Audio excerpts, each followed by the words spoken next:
Доллардын курсунун өсүүсүн кыргызстандыктар бардык тармактарда сезүүдө. Мисалга, турак жайга болгон суроо талап 20%га чейин төмөндөп, бул жагдай баалардын дагы түшүүсүнө себеп болууда. Бишкектеги турак жай азырынча 10%га чейин арзандаган. Бирок турак жай рыногундагы соода-саттык доллар менен жүргүзүлөт. Долларды болсо кыргызстандыктар сомго сатып алат. Андыктан сом менен алганда батирдин баасы арзандамак турсун кымбаттаган. Мына ушундай түшүнүксүз кырдаал турак жай рыногунда. Бул рыноктогу дагы башка түшүнүксүз жана кызыктуу суроолорго элдик экономика рубрикасы жооп издеди.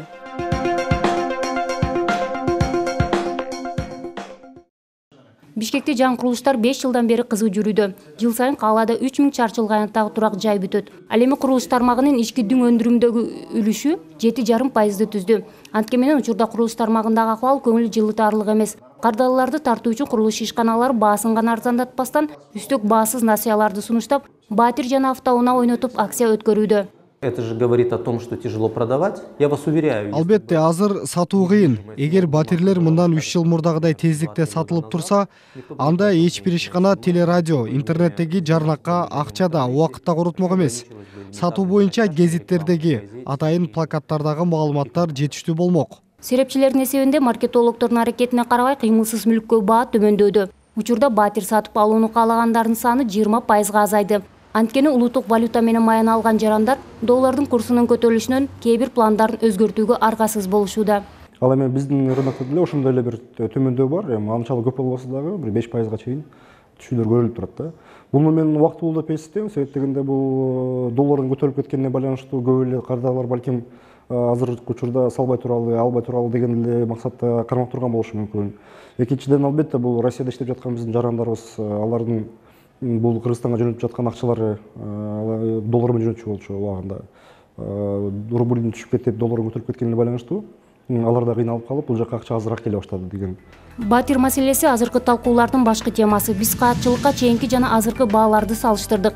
Жаңы курулган үйлөргө жана батирлерге баа негизинен өзгөрүүсүз калды. Бир чарчынын баасы мурдагыдай эле 700дөн 1200 долларга чейин. Жакын арада нарктын төмөндөшү күмөн. Серепчилердин баамында экономикалык кырдаалга карабай курулуш ишканалары бааны түшүрбөйт.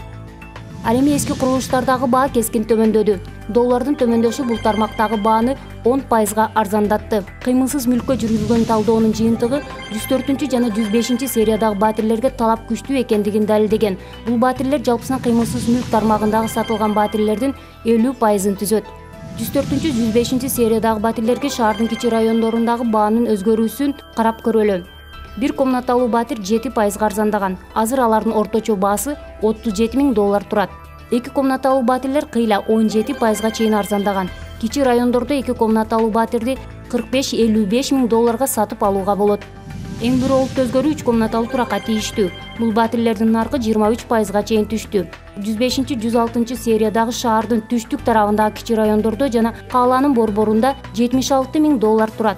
Бишкектин башка райондорунда 3 комнаталуулар 55 000 доллардан ашпайт. Эгер сиз турак жай сатып алууну көздөсөңүз, каалооңузду азыр ишке ашырганыңыз туура. Биринчи кезекте бул жаңы турак жайга байланыштуу.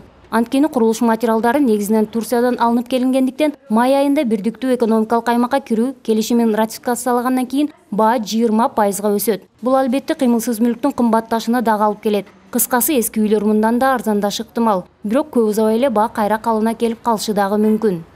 Аны эми азыр бизге 2-3 себеп болуп калды. Бул бир доллардын бир убакта көтөрүлө калышы.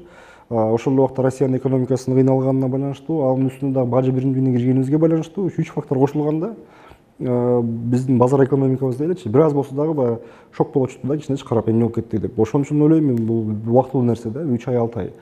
Ага чейин биз май айына кирсек бажы биримдигинде, анан май бүтүп жай болуп күзгө чейин мен оюмча рынок бул биздин рынок өзүн өзү оңдоп чыгып кетет деген ойдомун. Курулуш ишканаларынын таза ниеттүүлүгүндө дагы күмөн бар. Себеби риэлторлордун эсебинде жаңы салынган үйлөр 10%га арзандаган күндө дагы курулушчулар чыгымга учурабайт. Бул жерде калктын кирешесинин азайышын, банктардын ипотекалык насыяны токтотконун жана экономикалык өсүүнүн басаңдашын эске алуу керек. Серепчилер бул жагдайлар батир баасын арзандатууга түрткү болот дешет. Батирдин баасы кайдан алынат деген суроо көп эле кыргызстандыктарды кызыктырса керек, анда чогуу санап көрөлү. Алды менен жердин баасы. Бишкекте көп кабаттуу үй тургузуу үчүн жер тилкесинин 1 чарчы метрин 400 долларга, же сотыкты орточо 40 000 долларга сатып аласыз. Бай райондордун баасы албетте кымбатыраак. 1 чарчы метрге кете турган курулуш материалдардын баасы $100 $400 чейин. Капчык канча калың болсо баа ошончо кымбат. Эскиз үчүн ар бир чарчы метрге $6 төлөш керек. Куруу монтаж иштери үчүн ар бир чарчы метрине $40 тегерегинде. Ошондо биздин эң жөнөкөй эсеп боюнча Бишкектеги турак жайдын орточо өздүк баасы $550 тегерегинде. Такталбаган маалыматтар боюнча бир долбоорго кеткен жалпы каражаттын 15% чиновниктерге берилген пара атка төңдүү коррупциялык иштерге жумшалат жана бул чыгымдар албетте сиз сатып алуучу батирдин баасына кошулат.